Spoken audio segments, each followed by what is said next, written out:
अस्सलाम वालेकुम क्लास। तो इस वीडियो के अंदर हम देखेंगे चैप्टर नंबर 12 ऑटोमेटा का, जो कि है कॉन्टेक्स्ट फ्री ग्रामर, जिसको हम CFG भी कहते हैं। बेसिकली CFG होता क्या है? CFG कहता है कि कोई हमारे पास ना अल्फ़ाबेट होते हैं सिग्मा, जिनको हम कह सकते हैं ABCD, any number of words हो सकते हैं, ठीक है, सिग्मा। और हमारे पास इसमें सेट ऑफ सिंबल्स होते हैं जिनको हम नॉन टर्मिनल कहते हैं। और हमारे पास जो स्टार्ट स्टेट होती है उसको हम S से रिप्रेजेंट करते हैं, ठीक है। अब वो कहता है कि जो हमारे पास फाइनाइट स्टेट होती हैं, ठीक है, उस फाइनाइट स्टेट के अंदर हमारे पास फाइनाइट स्टेट हो सकती हैं, और वन स्टेट तो हमारे पास जो अदर्स होती हैं स्टेट, वो हमारे पास फाइनाइट भी हो सकती हैं और नॉन टर्मिनल भी हो सकती हैं। अब नॉन टर्मिनल का क्या मतलब है कि ऐसी स्टेट जो हमारी ख़त्म ना हो रही है उसको हम नॉन टर्मिनल बोलते हैं, ठीक है। और टर्मिनल स्टेट ऐसी होती है जो कुछ वर्ड्स के बाद में, फाइनाइट नंबर ऑफ वर्ड्स के बाद हमारे पास ख़त्म हो जाती है, उसको हम टर्मिनल स्टेट बोलते हैं, ठीक है। अब बेसिकली हम इसकी एक पहले सिंपल सी एग्जांपल देखते हैं कि CFG बनाते कैसे होते हैं हम। अब ये हमने एग्जांपल लिख ली, क्या है, S is equal to AS और S अप्रोच टू नल। अब वो कहता है कि ये इसका अगर हम CFG या रेगुलर एक्सप्रेशन लिखें, ये हमारे पास एक CFG बना हुआ है, ठीक है। CFG हम ऐसे बनाते होते हैं, ठीक है। अब इसका हम अगर रेगुलर एक्सप्रेशन लिखे तो वो कैसे लिखता है, बन सकता है। अब देखिए हमारे पास S जो है वो AS के भी इक्वल है और S हमारे पास नल के भी इक्वल है। अगर हम कहें कि S अप्रोच टू जो AS है, अब जो इस S की जगह हम AS लगाते हैं, फिर इस S की जगह हम AS लगाते हैं, मतलब हम ना इनफाइनाइट AS लगा सकते हैं। और आखिर में जब हम चाहते हैं कि हम इसका टर्मिनल ले आएँ, तो हम S की जगह नल पुट करके इसको टर्मिनेट भी कर सकते हैं। मतलब ये एक ऐसा एफ है जो हमारे पास A की पावर N में जा रहा है, और N हमारे पास एनी नंबर ऑफ स्टेट है, 1 2 3 अप टू इनफाइनाइट, ठीक है। वो डिपेंड करता है कि हम कितनी स्टेट के बाद नल को लेकर आते हैं, ठीक है। ये था सिंपल। अब हम थोड़ा सा ना इसको कॉम्प्लेक्स करते हैं कि हमारे पास एक और हम एग्जांपल ले लेते हैं कि हमारे पास S अप्रोच टू है, ठीक है। अब हमने एग्जांपल लिख लिया, S equal to X double A X, और जो x है वो अप्रोच कर रहा है x को, और x अप्रोच कर रहा है px को, और x अप्रोच कर रहा है नल को। अब हमें बताना है कि ये जो CFG है वो कौन सी लैंग्वेज एक्सेप्ट करता है। अब हम देखें, हम इस x को लेके पहले चलते हैं ना, क्योंकि ये और x एक ही है, तो हम कह सकते हैं कि दोनों x सेम होंगे। तो हम इस x को लेके चले तो x इज इक्वल टू क्या है, AX, मतलब हम AX और एनी नंबर ऑफ A ले सकते हैं, ठीक है, इसके अंदर।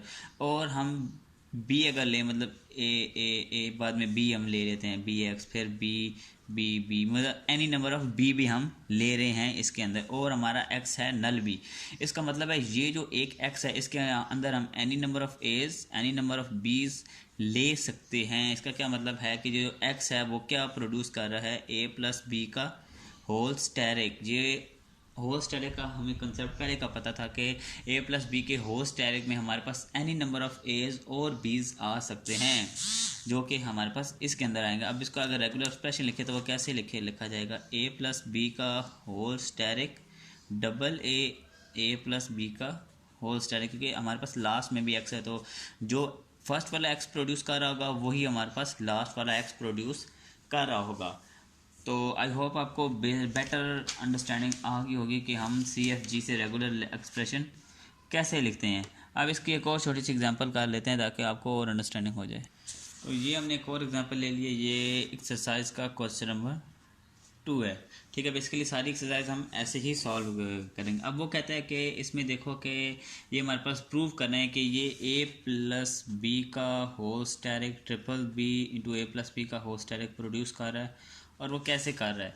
अब हमें उसने बताया कि हमारे पास S क्या है, स्टार्ट स्टेट, हमने देखा था ना, S is equal to start state होती थी हमारे पास, वो क्या है x और x क्या है AX या BX या नल, और y is equal to triple B है। अगर हम एक x को लेके चलें, अब देखें x के अंदर ये हमारे पास A आ रहा है या AX आ रहा है या BX आ रहा है या नल आ रहा है, मतलब हम एनी नंबर ऑफ A भी ले रहे हैं, एनी नंबर ऑफ B भी ले रहे हैं, और चाहे तो नल भी लेके जा सकते हैं। इसका मतलब है जो एक x है वो क्या प्रोड्यूस कर रहा है, A प्लस बी का होल स्टेरिक, और ये जो y है बीच में उस वो किसके इक्वल है, ट्रिपल B। तो y हमारे पास ट्रिपल B आ गया, और जो आखिरी x है वो भी A प्लस बी का होल स्टेरिक है। इसका मतलब प्रूव हो चुका है कि ये जो लैंग्वेज है x ये A प्लस बी का whole asterisk triple B into A plus B का होल स्टेरिक प्रोड्यूस कर रहा है हमारे पास।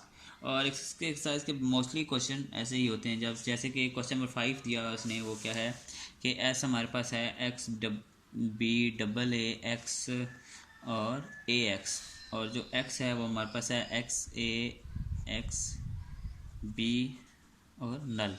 अब देखें वही बात आ गई कि एक्स हमारे पास any number of A any number of B produce कर रहा है, और यहाँ पे भी यही है, ठीक है। तो हम कह सकते हैं कि ये ऐसी लैंग्वेज है जो ए प्लस बी का होल स्टैरिक प्रोड्यूस कर रहा है, और बीच में हमारे पास बी डबल ए एंड पे ए प्लस बी का होल स्टैरिक आ रहा है। या अब ये जो चीज़ होती है ये हमारे पास और ऑपरेटर होता है, या हम ए इंटू ए प्लस बी का होल स्टैरिक में जा रहे हैं, ठीक है।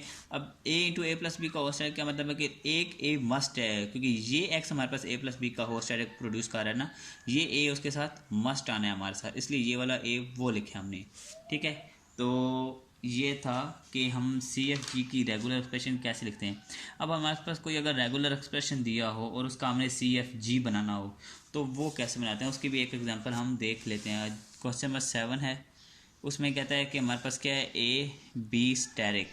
अब इसका हमने सी एफ जी लिखना है। अब सी एफ जी कैसे लिखते हैं, हम कहते हैं कि एस इज इक्वल टू, अगर हम कर लें ए एक्स, ठीक है, और जो एक्स है वो हमारे पास क्या है बी एक्स के इक्वल है। इसका मतलब ए तो मस्ट है और वो any number of B produce कर रहा है। अगर हम यहाँ पे लगाए जाएँ बी एक्स बी एक्स और मिलियंस ऑफ बी फिर एक्स, फिर भी हमारे पास एनी नंबर ऑफ बी आता है।